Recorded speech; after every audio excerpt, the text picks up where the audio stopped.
Today's story was a tragic and pivotal case that shook the UK and brought national attention to the issue of knife crime. Ben Kinsella was a 16-year-old bright and promising student who was celebrating the end of his GCSE exams in June 2008. But on the night of June 29th, Ben's life was brutally cut short in an unprovoked attack in Islington, North London. Chased and stabbed 11 times by a group of youths, Ben's murder shocked the entire nation. This is the police! We have you surrounded!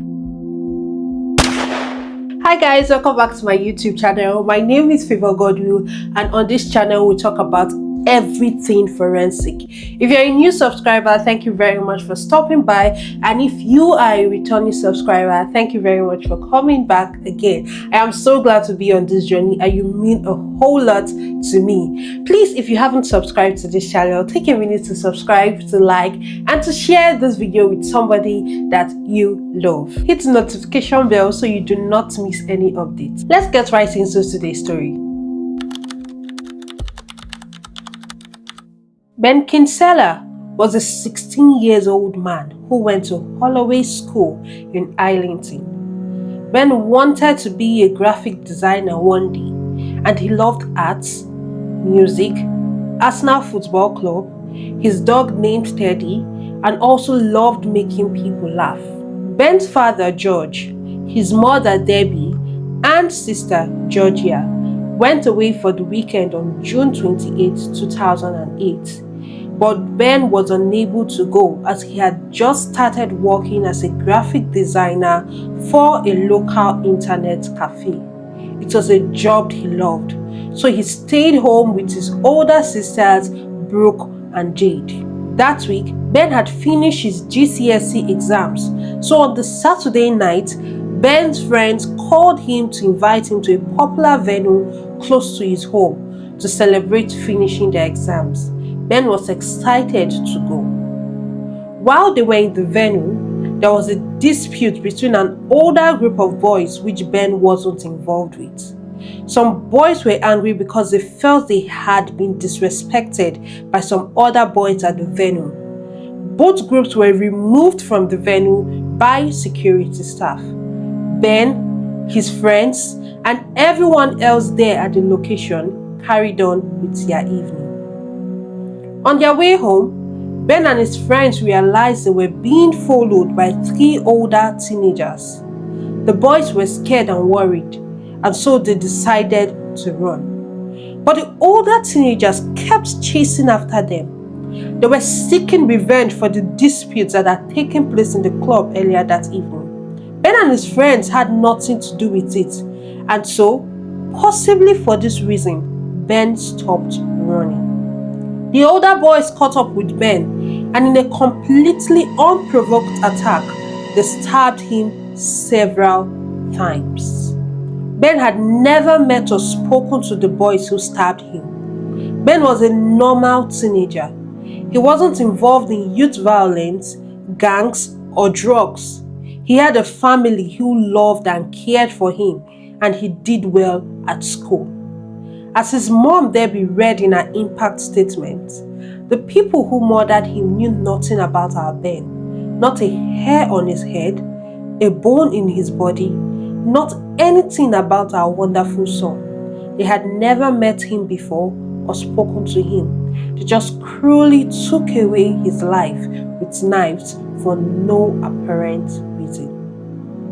In the early hours of 29th June 2008, Ben died. He was the 17th teenager to be murdered that year in what would go on to be a record year for teenage homicide in London, with 29 victims. Now let's look at the forensics. It was a 7 weeks long trial, and a lot of evidence were gathered during that period.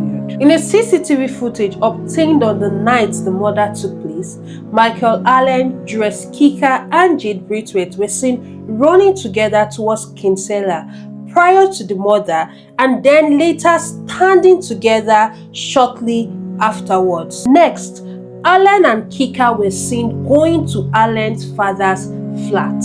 Alan's father's flat was raided by the police afterwards, but Alan and Kika had walked through the police cordon and fled to Alan's cousin's flat in Chadwell Heath, where they were apprehended by the police after running along rooftops. The police never found the murder weapon or weapons involved.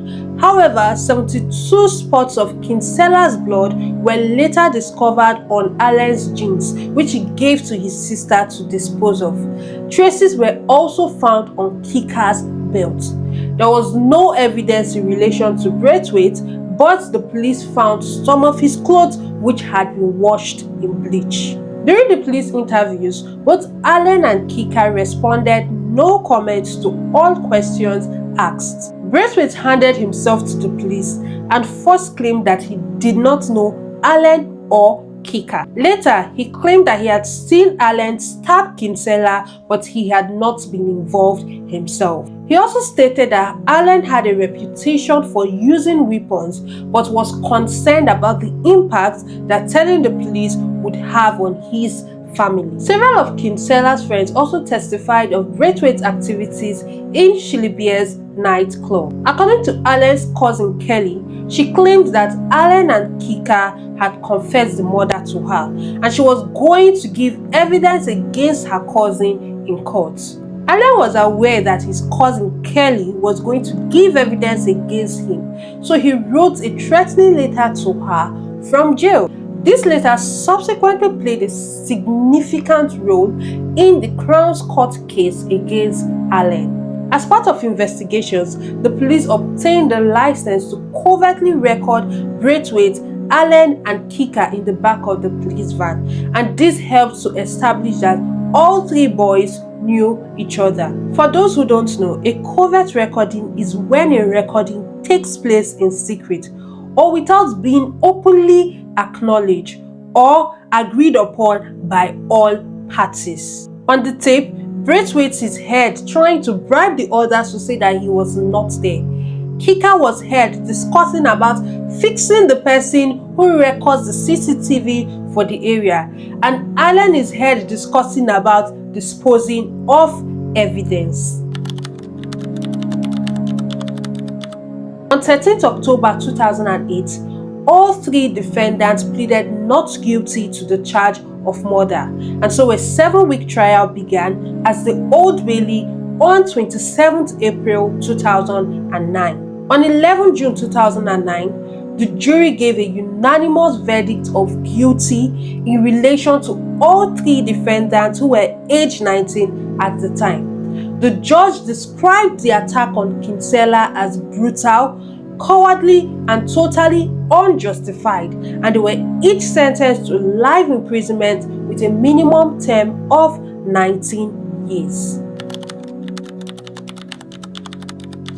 After the trial, the Kinsella family called for stronger sentences for knife crime, and the UK Secretary of State for Justice, Jack Straw, agreed to carry out a review of knife crime sentencing laws. The Kinsella family said that to them, life should mean life. Although, according to English law, it is not possible to give a whole life tariff to murderers under the age of 21. Shortly afterwards, in 2010, Jack Straw announced the Ben's Law, which included a minimum tariff for murders committed with knife to rise from 15 years to 25 years. Let me know what you learned from this story in the comment section. Don't forget to like, to share, and to subscribe. Hit the notification bell so you don't have to miss any update. Bye and see you next time.